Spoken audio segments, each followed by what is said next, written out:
Hey there, everyone. It's Dan Bressler from the Autism Resource Center at Options and Advocacy for McHenry County, coming to you from my home office, wallpaper and all. You know, the last few weeks have been a really challenging time for just about everyone in our community. And at ONA, we know that families are really struggling to figure out how to make this new normal work for everybody. So at the ARC, we're trying to get our footing and figure out what our role in the community should be through this unusual time. And one thing that we're working on is expanding our online trainings and webinar. And we really want to make sure that we're putting out content that's going to be helpful to you and your family, or if you're a provider, you and your coworkers. And we'd like your input on that. So whether you're a parent or a client or a teacher or a school therapist or some other community member who's involved in the autism community, we really want to know what we can do to help you. And so we set up a really quick survey. It takes 2 minutes to complete. It's 3 questions. And you should see that down at the bottom left-hand side of your screen here. It's a tinyurl.com/TTYEAML. So if you go there, it's 3 questions. Just tell us sort of what your role in the community is, what sort of trainings you'd be interested in, and then what duration of training you'd be available to watch. We know that a lot of parents in particular don't have a lot of free time right now. Everyone's pretty busy. So we just want to know sort of what duration of trainings you might be interested in seeing and what those topics are. So we're going to start off our video training series with a short little video that actually came from a submission from a parent to that survey. And we're going to talk about pairing and just sort of building a positive relationship with your child. This is really important, especially this week, since pretty much everyone is on spring break. And then next week, we're going to start getting more into some of the e-learning and some more school type stuff happening at home, where, you know, a lot of our parents are going to need to be functioning almost as a teacher. So it's really important that we work this week on building some really positive relationships that can be a good foundation for us. So I am going to try to adjust my screen here, make my face a little bit smaller.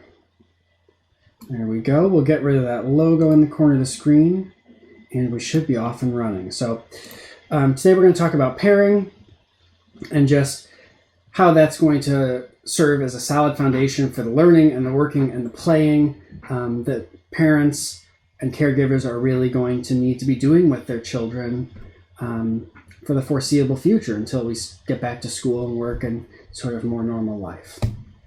So just real quick introduction. What is pairing? Pairing is sort of the term that's used in the behavioral world and the ABA world. And what it refers to is just the process of pairing yourself with reinforcement. So we're really trying to build up that positive association that mom is fun, dad is fun. These are people where, you know, good things come from. And if there's just like a gut positive reaction from your child to you, you're going to have a much easier time later on starting to place demands, have them work, and do those sorts of things. So how do we go about pairing? It sounds, I think, a little bit more complicated than it is a lot of times, because really there are a few simple rules when you're doing it, right? You want to limit demands, and that includes the verbal demands.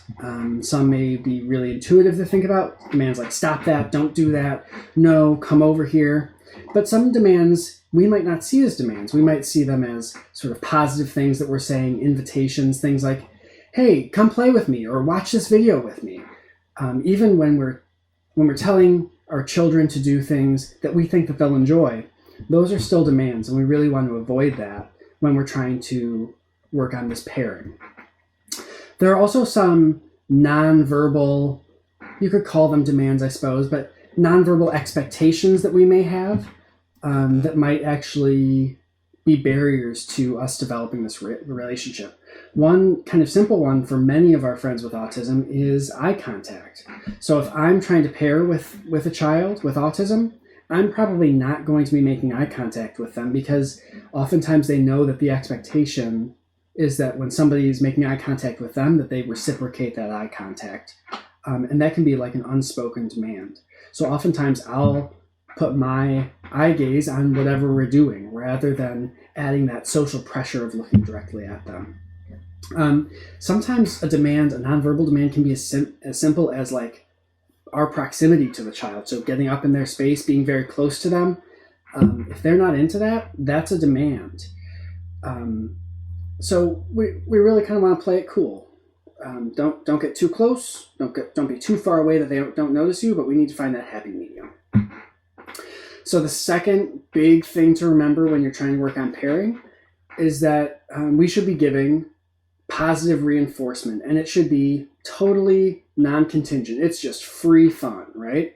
So we want to be the giver of all good things. So whether that means we've got the favorite snack and we're giving that to the kids, if we have a favorite toy or a favorite activity, that's what we want to be associated with, and we don't want it to be in exchange for anything from them. We don't want them to have to do anything in particular to get a reinforcer. This is just free reinforcement. And that's how we start developing that association that, I lead to good things. Being around me leads to things that you like. And that's what pairing is all about. The third big thing that we really want to remember is that we should be following the child's motivation or the child's interests. So we really want to join them in what they're doing. We don't want to make them come to us. We're really going to them and getting on their level. So if they're playing with toy trains, we're getting down and playing toy trains with them. If they're watching YouTube videos about Minecraft, maybe we're also watching those YouTube videos with them. And it's really all child driven. Sometimes just following a child's interest doesn't work, and that's okay. Sometimes they will continue doing what they're doing as if you aren't there. That's totally okay. It's important that you're there with them and that you're not placing any demands, and even just them knowing that you can be in a room with them, involved in an activity with them, without it being a situation where you're telling them what to do. That's a really good first step.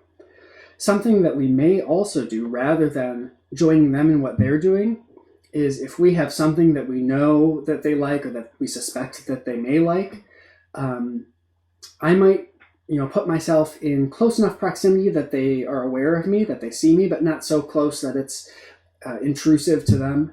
And I might start playing with that thing that I think they may like. So if I know that somebody's into trains, or we'll say trains, I might find a really cool new train that makes a sound or something. And I might play with that by myself as if I don't really care if they join me.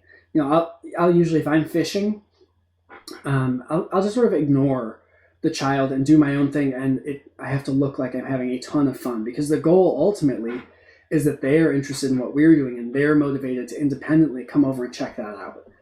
When we're doing this, it's important that we're not forcing it. Play it really cool. Pretend that you just don't care whether they join you or not because you're having such a fun time by yourself. And sometimes that can be a really good way to draw kids into what we're doing. So those are sort of the four big things that we want to remember when we're pairing. We're limiting our demands. We're not really placing any demands on them at all. We're providing positive reinforcement that is not tied to anything that they're doing. So we're not waiting for them to do something that we like in order to reinforce them by giving them cool things or even just positive praise. We're giving positive reinforcement for free. We want to be really child-centered. We want to follow their motivations and their interests, make sure that we're engaging them on their level. And we can also engage in fishing, where we're pretending that our thing is really cool, even though we know that they'll probably like it. And we're not asking them to come join us. We're hoping that they'll just do it all on their own. So the big rule, right? That's a whole lot of words that just basically say we should just be having fun with our children. This is spring break week. We don't need to be asking them to do any serious work.